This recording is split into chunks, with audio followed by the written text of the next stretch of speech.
It is TAF exam day! Who's excited? Me! This noise may indicate it's failing and might catch fire. If you are another parent of a child with autism or ADHD, this book was recommended to me. I have got something new to try, and if you're wondering why you look a bit strange, it's because I'm wearing makeup but not mascara. Hi my lovelies, welcome back to another Chatty Weekly vlog. How are you? Let's just pop you down here, shall we, so we can have a chat. Welcome or welcome back. If you're new around here, by the way, hello. My name's Rhiannon Morgan. Everyone calls me Rhi. And if you're not new, you're old. If you've been around here a while, if you're already part of the gang, not if you're old, you know what I mean. Welcome back.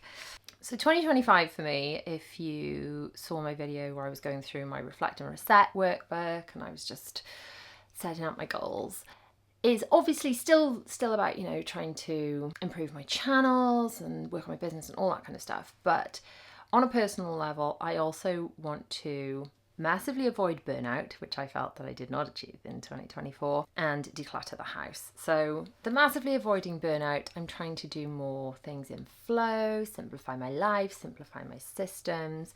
But ultimately, I think having a decluttered house can help to avoid the burnout. So we'll come back to the burnout stuff later in this video or maybe in the next one, but decluttering, kind of what I kind of want to focus on, just having a quick chat about before I get on with some work. I've already put out one decluttering video from my new series of decluttering. I have to keep saying it's a series. I have to keep saying there's more videos coming, by the way, because that is accountability, and that means if I tell you guys that they're coming, I have to do them, and I don't make excuses like, oh, I'm just too busy doing other stuff, I've got too much to do on the computer, I can't, the accountability stops making excuses.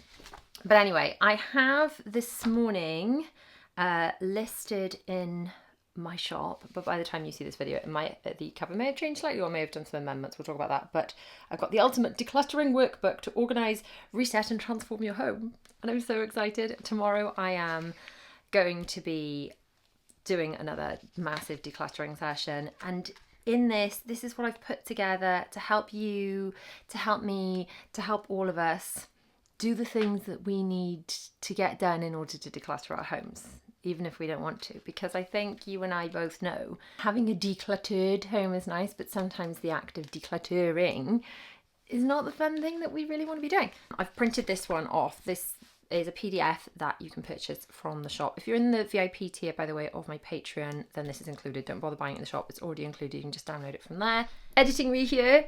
If you are inside of my Patreon in the part of the family, day-to-day home tiers as opposed to the Disney tier, and you're watching in March of 2025, this is the bonus gift inside of Patreon. And it's always there if you're in VIP, but it's just for March of 2025. For the part of the family tiers, you actually make a saving by just paying for 1 month in Patreon compared to buying the workbook outright. You also get the early release videos, plus the Organised Life Binder starter pack of printables to get you started off with your binder. So I just kind of wanted to add that in because I forgot to say it. Okay, now back to the video. The decluttering workbook. I printed this version off, even though all of the pages come like 1 page per page. This particular one I've printed off as 2 pages per page, if you follow, which makes it kind of planner size for writing on. It just saves a bit of paper, and if you don't feel you need all the pages as full sizes. But there are so many pages in here. I think there are 28 pages in here at the moment. I may add to it as well. And whenever you do purchase anyway the printables, by the way, if any of those printables are updated, as in I make tweaks to them, improve them, that kind of thing, then you will automatically get the new version as well. So that's well worth knowing, as long as it's the same product that's been updated as opposed to a different product, if that makes sense. So I'm going to be using this, my decluttering, what have I called it? Decluttering workbook, the ultimate decluttering workbook. So in here we have got some information about how to use it, what it's for, why I developed it, some plans to make for your home, the ways that we're able to push through these things together. We've got like what's stopping us, so there's kind of some journaling prompts, because I think a lot of decluttering isn't just about physical clutter, it's about why that has happened. Is that because we haven't had the right systems in place? Is that because we have been hoarding things because of some sort of emotional stuff going on? Often it's just a lot more than just the clutter. And sometimes we can get to the root of those things, then we can stop things building up. So we've got some journal prompts in here, and then we move on to, I'm going to be filling these out later, what do we want from our homes and how do we want them to feel? Because I think when we can tap into that, that's such a good why, it's much easier to get things done. We've got a decluttering assessment. Now this was a page that I showed in that last video, and the rest of it is now ready.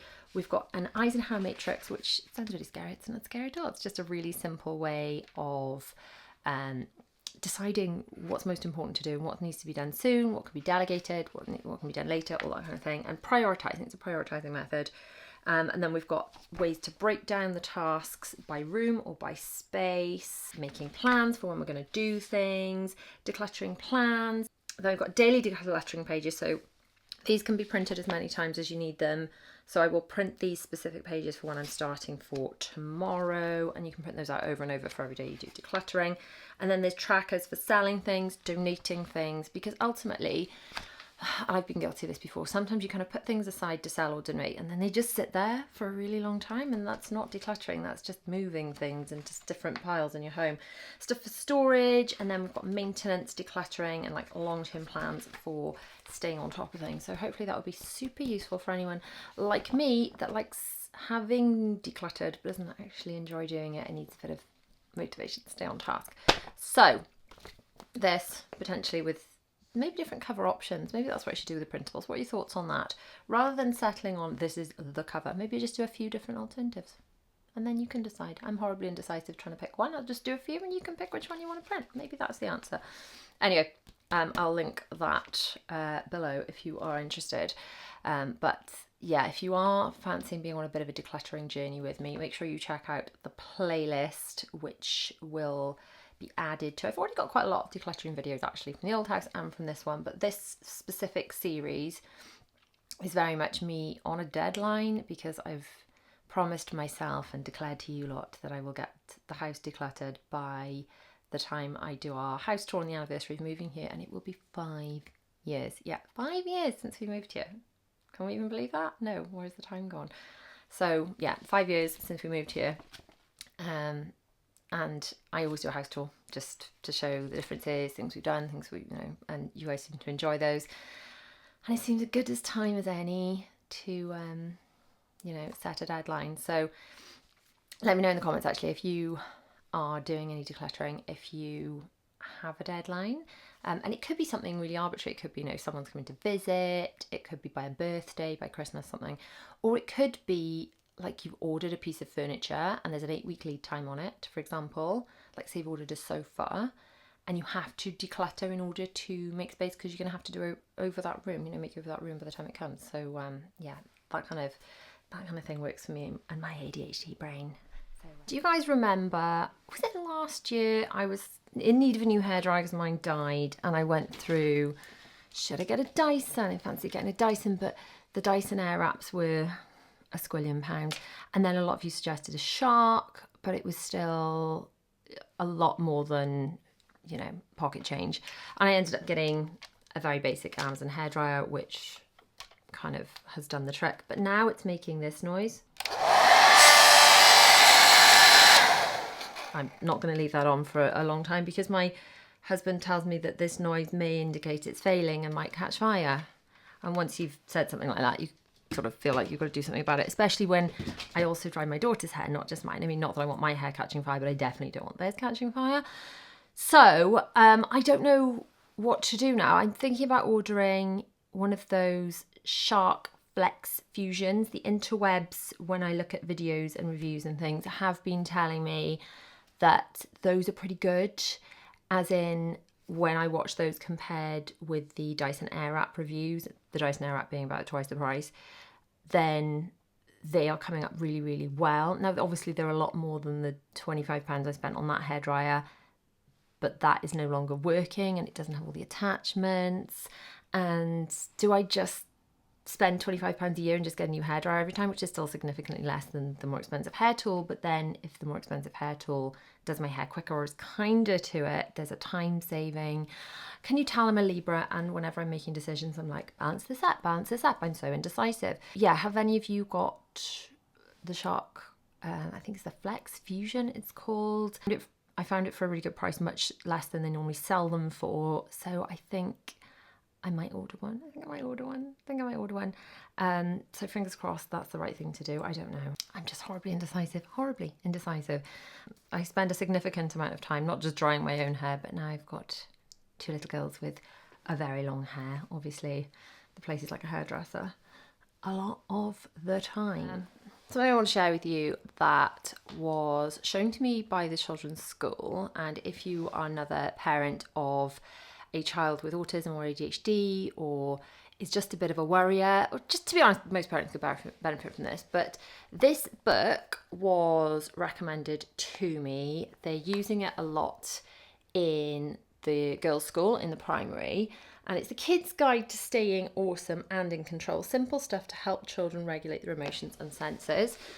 And it's so lovely. So it's kind of aimed at kids, but there is a section for kids and a section for adults as well to read through.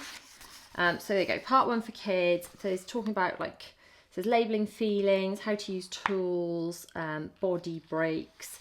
It's also kind of nice if they're having big feelings that it's something for them to go to, like a cheat sheet of strategies. So there is the part 1's for kids, and it is very, the words are quite big and easy to read, but there are also nice pictures and things for them to look through, and just ideas of things to help them regulate their emotions, identify their emotions, and regulate and ultimately feel better when they are struggling. But there is also then a section, where does it start? For adults in part 2, which I have started to look through, but I'm going to investigate a lot more, and just with strategies and things. It's really nice so far. Zara especially has been really enjoying this. So if, like me, you have children on the spectrum, or in fact just children, probably worth picking up a copy. I have just had a parcel arrive from YouTube. Shall we open it together? What have we got in here? Oh my goodness, it is a YouTube Letterman jacket, personalised with my name on it. I actually got this because I was selected to be, through my Disney Channel, inside of like a creator education program. It was like a several week course type thing where loads of creators, hundreds of us, were given sessions and teachings from actual YouTube, which was really, really cool. And then there was a content creation competition within the course, and everyone had to submit things, and a certain amount of people won things and won jackets. And that's what I got mine for. So thank you very much, YouTube. In order to be selected for this kind of stuff, you have to be inside of the YouTube partner program, which means you have to have, I think the requirements to enter are lower now, but when I did it, it was over 1,000 subscribers and 4,000 watch hours. And I think now you can get in with 500 subscribers and 3,000 watch hours at like a lower level, but you can actually get in. So yeah, that's why I got this.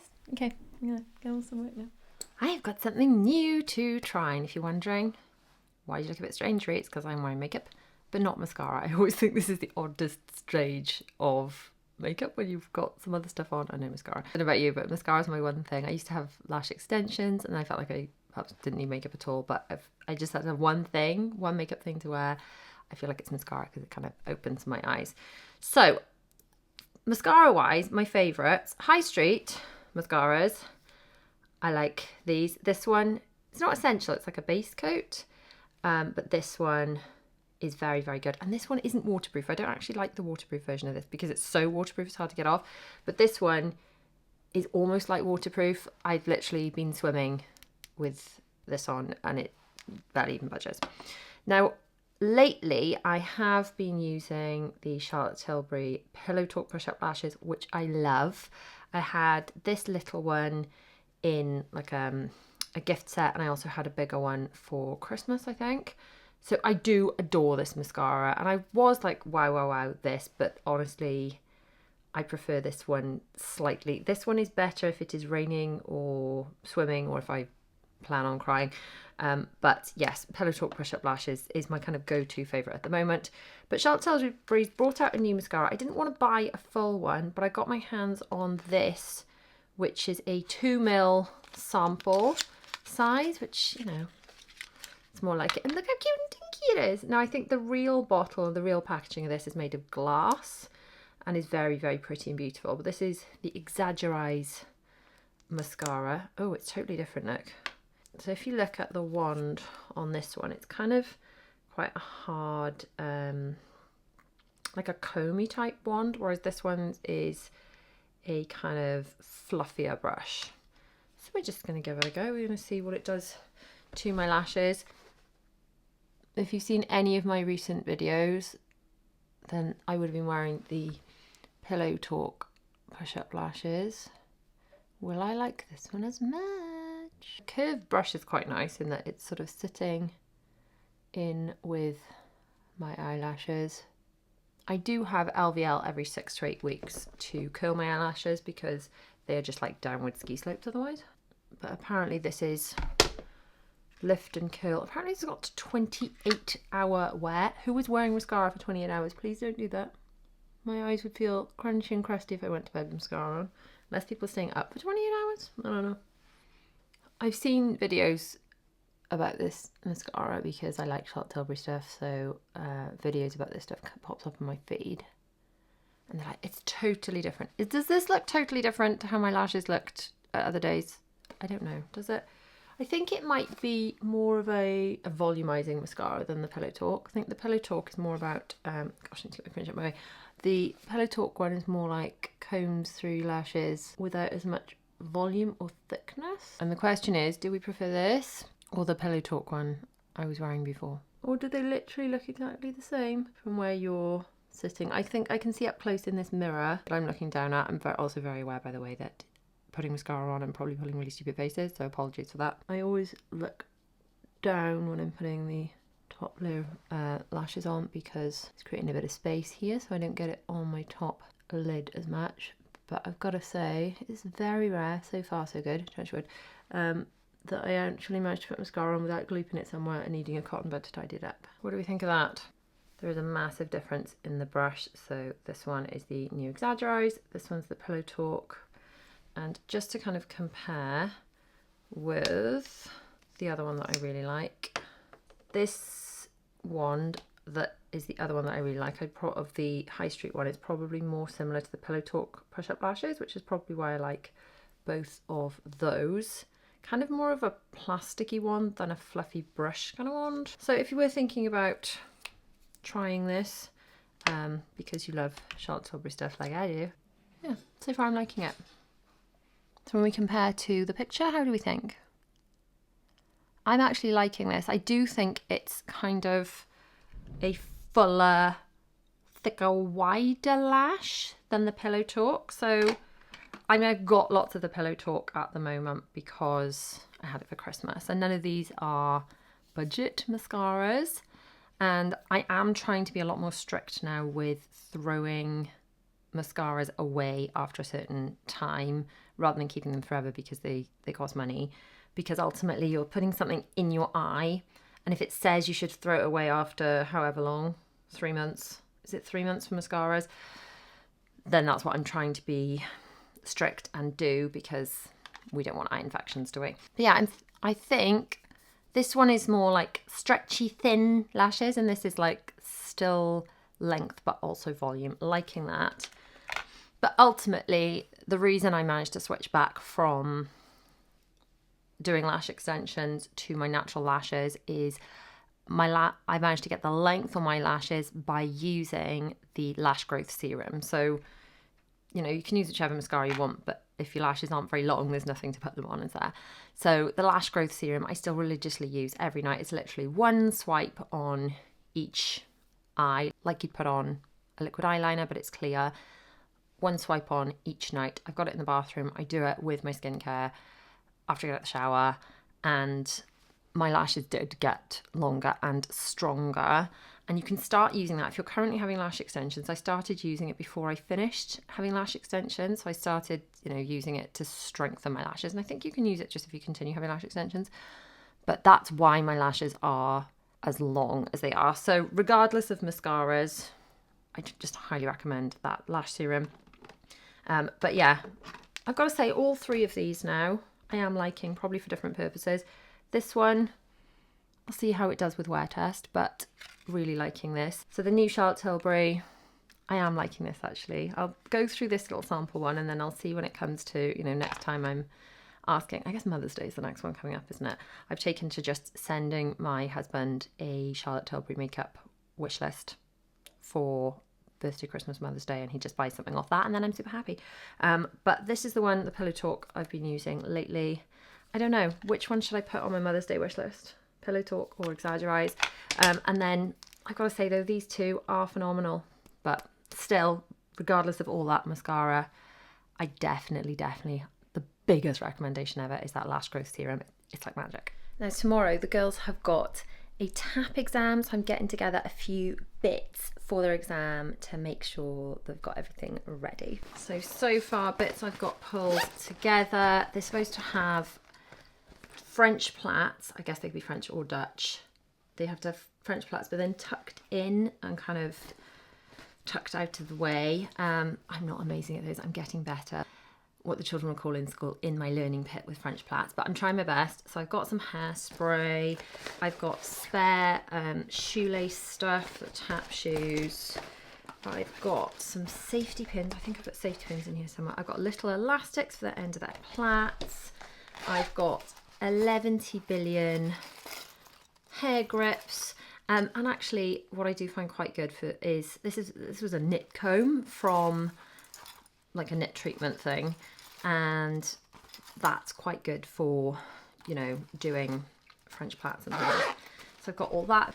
I've got the leotards washed and ready, and it will be their first exam with an actual examiner face to face. The dance exams they've done so have been like COVID versions where they've been filmed and sent off, so it'd be really nice to have an actual examiner to perform to, which is, let's face it, what I grew up doing back when I was dancing. Oh, and I've got black socks because they need black socks with their tap shoes. I think they're quite excited for it, and I think having these exams at an early age, I think it's beneficial. My husband initially said, "Oh, don't tell them it's an exam; it'll stress them out." I said, "Well, actually, I think it's the opposite. I think exam is just a word, and it's, you know, it's all social construct and all that.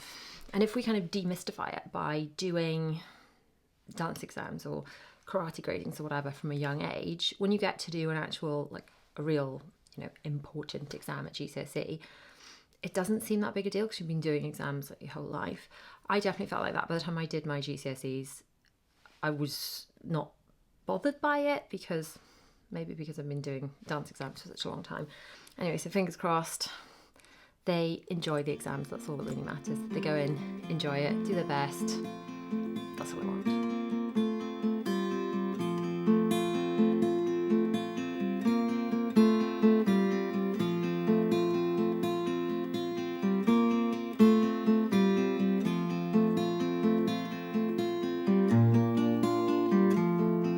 It is TAP exam day. Who's excited? Me. Now, I know that there was some talk yesterday, feeling a bit nervous. And what did Mummy say about that?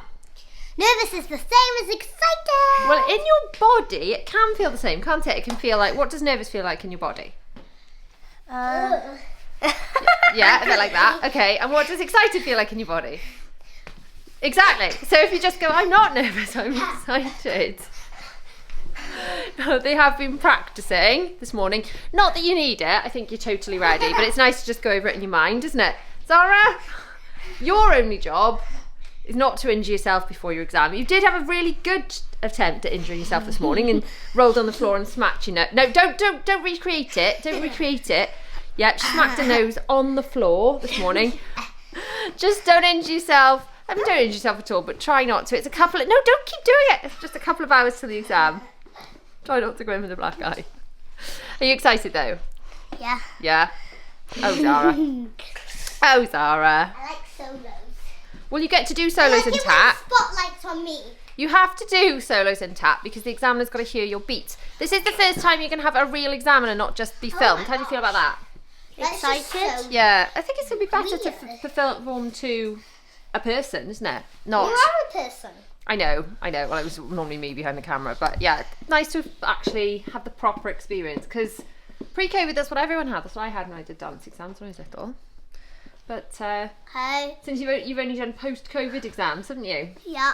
Yes. Are you excited to have an examiner? Yeah. Yes. Oh, their hair has been thoroughly cold. brushed. Cold. One of the very lovely mums in dancing who's amazing at French plaits has offered to do all of the girls' hair for all of their exams. And I felt a bit bad because I can sort of do it, but I don't want the girls to be everyone's got neat hair and then there's these two, because that would be awkward, wouldn't it? Yeah. Yeah, so we have said yes, please. But we have brought us some Prosecco to say thank you, haven't we? Yeah. Yeah. All right, you ready to go? Cold. My hands are always cold. I'm thrilled to say that both of the girls did their TAF exams, and I think they both went pretty well. So as you saw on the morning, they seemed pretty positive, both of them, and there was quite a lot of waiting around. I was so blessed that one of the other mums, one of my lovely friends, did the girls' hair. Oh, their hair was so neat, and all the girls' hair that this wonderful woman had done was so neat. If I had done the girls' hair next to that, it would have just looked like, what's happened to these poor girls? You know, it would have looked dreadful. I would have, if everyone was attempting their own children's hair, I would have attempted it, but very grateful she did that. Anyway, so yeah, there was a lot of waiting around. I took some of this mess-free colouring for them to do, because there were lots of little girls, and of course you keep them quiet, and you keep them quiet because someone else doing their exam. So that was quite hard. And then literally, little Zara, she was absolutely fine. Then she was called to go in, and her little face crumbled. She's like, I don't want to do it.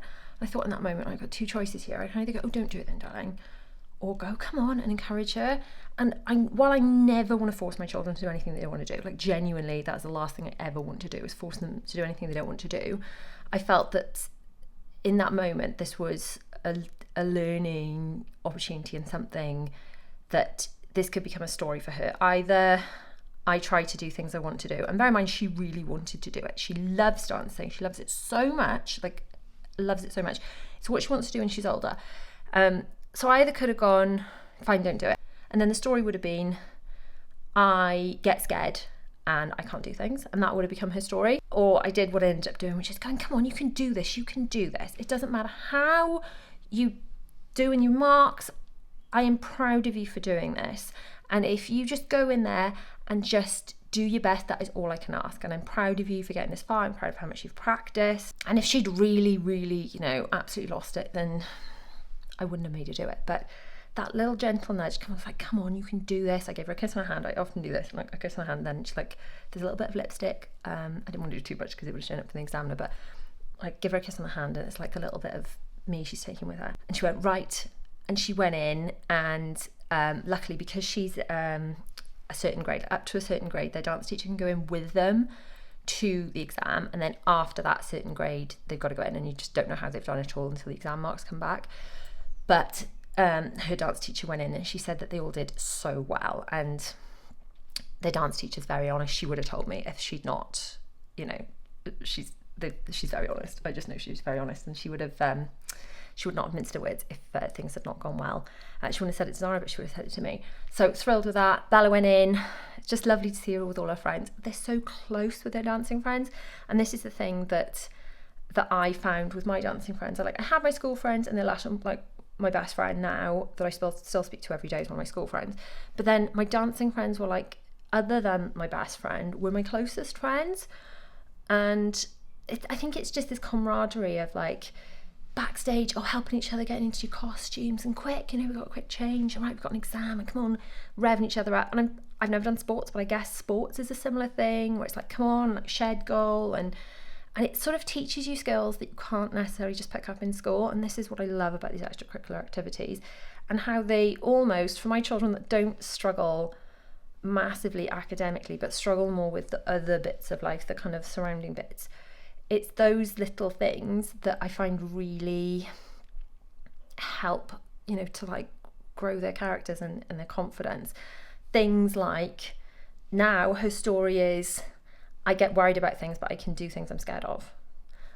Sometimes things might scare me, but I can do them anyway. Like how I was talking about, the excitement, the feeling of excitement, the fear of like worries in your tummy, that kind of like, ooh, it's very similar. You can just go, no, I'm not worried, I'm excited, and rechannel that. And that's why I think it's important to, especially because they have autism, not push them as in like a pushy mother, but just stretch them a little bit. Like, I'm nervous to go on this roller coaster, and I did it, and I'm proud of myself. I was nervous to do this exam, and I did it, and I'm proud of myself. Anyway, speaking of dancing, I now need to go and shove my hair up because I got a ballet class. I think this is my fourth week of classes now. I am running a bit late because I have been attempting to get a bit of work done before I leave. It is a funny one because it's on a weekday. I talked about this before. I felt like I should be doing some work. Every time the children are in school, I should be working while they're in school so that I can be with them and totally present when they're home. And there is kind of truth in that to a degree, but then it's amazing how much this kind of fills me up, as in my emotional bank account, how much it quiets my mind. Obviously it's good for my body because it's amazing exercise. And ultimately, if I was going in the evening, that's just time I should be with them anyway, isn't it? So at some point we have to do some things for ourselves. It is self-care. It is good for my body. It's definitely good for my mind. It quietens it when I'm there. And I do find I'm so much more productive when I get back and I'm just like on a high. I feel like me again, because very much, for so much growing up, dancing was such a massive thing for me. It was huge. So I am thrilled to be doing that. Is that going to stay in? What do you think? I like them. I think so. When I get back, I need to edit that decluttering video that I filmed a couple of days ago and plan out what I'm doing for the rest of that decluttering, because time is a ticking and I've got however many weeks left, not that many left, until this deadline where I'm going to show everyone the full house tour, and I'm committed to getting the whole house decluttered by that date. Can I do it? That's the question. So if you want to declutter along with me, click on the video on the screen now. I'll put the details for that free decluttering cheat sheet down in the description. Hang out with me a bit more on my Patreon, watch some early release videos, or I'll pop another vlog on screen in case you fancy just chilling with me for a little bit longer. I'll see you guys soon. Bye. I'm off to ballet.